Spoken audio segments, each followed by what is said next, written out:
विश्वनियंता महाप्रभु श्री जगन्नाथ रथयात्रा आज षष्ठ दिन। महाप्रभु 10 दिन 10 अवतार दर्शन दियंती। आज षष्ठ दिन रही।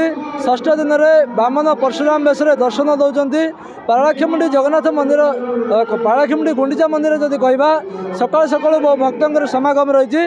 बड़ पंडा अच्छा आम आलोचना करिया। आगे आपण को खबर कौन कहे?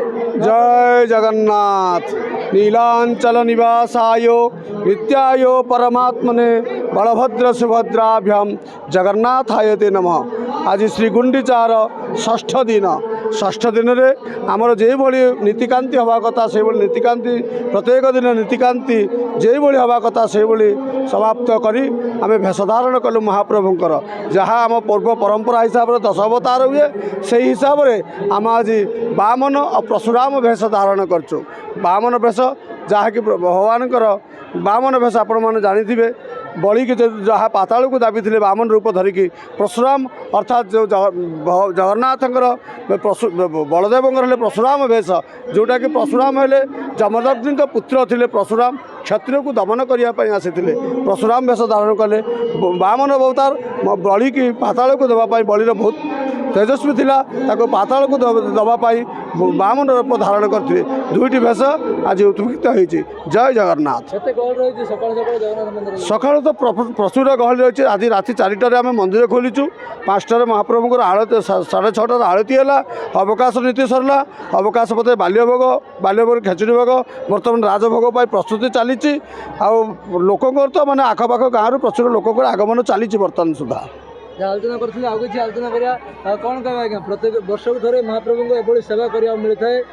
रत्नवेदी छाड़ी जन्मवेदी दर्शन दियंती। आज केते गहल रही? आज बहुत गहली अच्छी। भगवान भी आज बड़ी बामन भेष होती। कौन कौन बर्तमान रीतिकांति चलती? बर्तमान जहाँ सकाल जयपुर नीतिकांति भगवान स्नान तापर बाल्यधूप तापर अन्य नीति सब आउ किसी भक्त अच्छा आलोचना करिया कौन कहे भगवान को दर्शन है कि? हाँ बहुत बढ़िया दर्शन है। केते गहली अच्छे आज गहली अल्प अच्छे आ टिके परे गहली हो पारे। दर्शन कर बहुत भल लगुच। जगन्नाथ विषय बड़ी बामन भेष ठाकुरंकर बहुत सुंदर करचंती।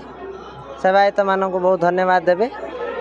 आर बेश तांकर जो रूप जगन्नाथकर रूप देखिले जहाँ मन मोहित होता है से विषय बहुत खुशी। जगन्नाथ सब मंगल करंतु। जय आलोचना करते पाराक्षमुंडी जदि कहवा बहु भक्तर गहली रही। आज सकाल सकाल रीतिकांति पर बर्तमान मध्याह्न धूप उठब।